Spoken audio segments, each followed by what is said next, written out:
fact that He's the embodiment of the Spirit of God.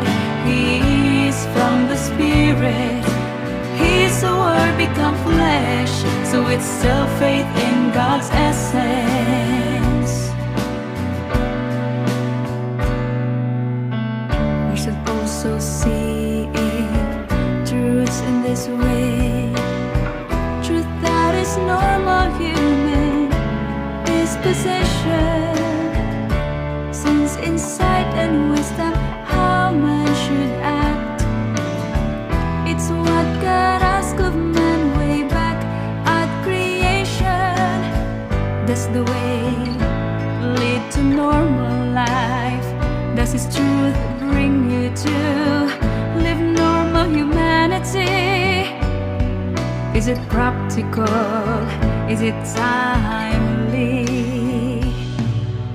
If there's truth, then it will take man into real experience. Man's human sense will be more complete. Their life in the flesh and spirit more orderly, emotions more